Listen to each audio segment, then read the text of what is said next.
The approach of Tuesday's non-waiver trade deadline gives all teams contenders, pretenders and wait for next summer's a chance to take stock of their entire organizations.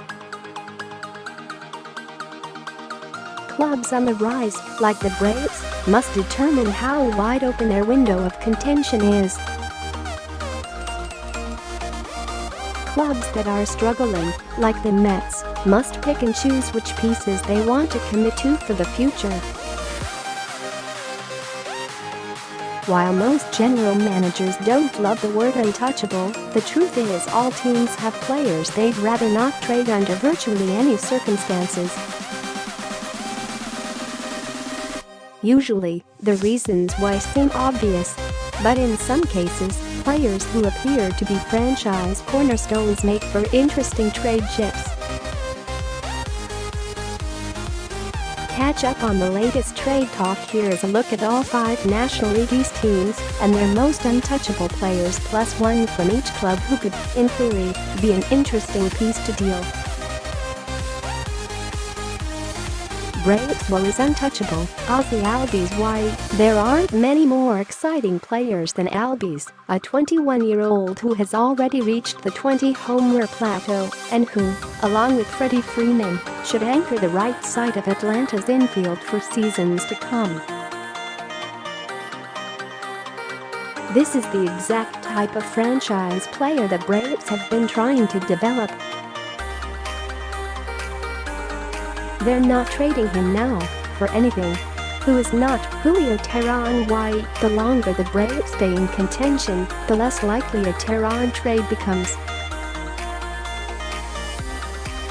But if they decide they're still a year away from real, legitimate end of October type stuff, dealing Teheran to one of several pitching-hungry teams could make sense. Guaranteed $11.2 million next season with a $12 million team option for 2020, Teheran is growing expensive. His career-high walk rate of 4.3 per 9 innings is alarming. And the Braves don't necessarily need him, with a glut of young pitching on the way. Video, TOR ATL. Teheran hurled 6 2/3 innings of one-run ball. MarlinsWho is untouchable, Sandy Alcantara. Why? The Marlins didn't deal a franchise-type player in Marcell Ozuna, only to flip the return half a year later. While a right axillary infection has prevented Alcantara from spending much time on the mound lately, he remains one of the highest upside players in the Marlins organization, with a fastball that rides into the upper 90s.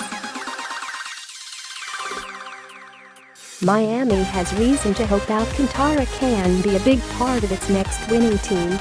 Who is not Ozzie Urena? Why? Although Urena sports a 4.63 ERA, he is enjoying the best season of his career in terms of peripherals. The 26-year-old's strikeout rate is up, and his walk rate is down, making him attractive to contenders. So why would a rebuilding Miami club deal him? Urena will be arbitration eligible for the first time this offseason, meaning he's about to get expensive. Pitchers are fragile.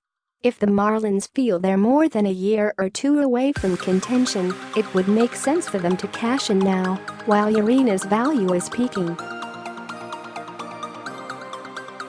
Video, ATL MIA. Urena strikes out Markakis looking in first. MetsWho is untouchable, Conforto. Why? Despite a subpar season coming off major left shoulder surgery, Conforto remains one of the building blocks of the Mets' future, and an ultra-important piece given the possibility that Yoenis Cespedes will miss a chunk of the 2019 season.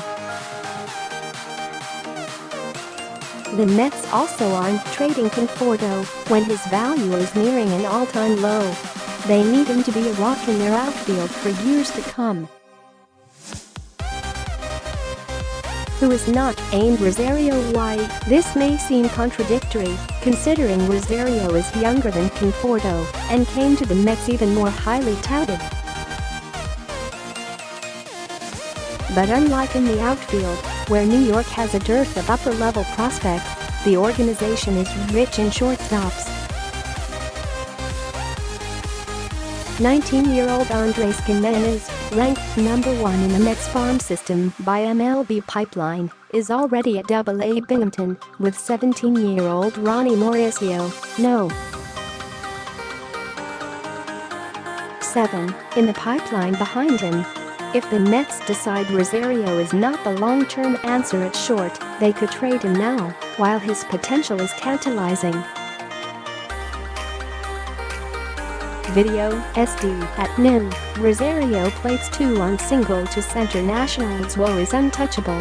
1 Soto. Why? Here is the complete list of teenagers thriving in the big leagues. Soto. He's the only one, and the Nationals have him under team control for at least 5 more seasons. He'll make close to the major league minimum for the next 2 of them. Taking economics into account, Soto may be the most valuable asset in the game today. Who is not? Bryce Harper. Why? To be clear, the Nationals aren't trading Harper. Probably. But what if the Phillies and Braves continue to keep the Nats at arm's length in the NL East? What if it becomes clear over the next few days, or even the next few weeks during baseball's waiver trade period, that the Nats are going to spend October at home for the 3rd time in 6 seasons? If it happens again, Washington could deal Harper elsewhere for a haul of prospects. The Nats could do it if they believe they won't re-sign Harper, or they could do it if they intend to sign him back anyway. Either way would strengthen them for the future. Video, WSH at nil. Harper crushes a 3-run homer to right field. MetsWho is untouchable. Aaron Nola. Why? Still just 25 years old, Nola has blossomed into one of the NL's best pitchers.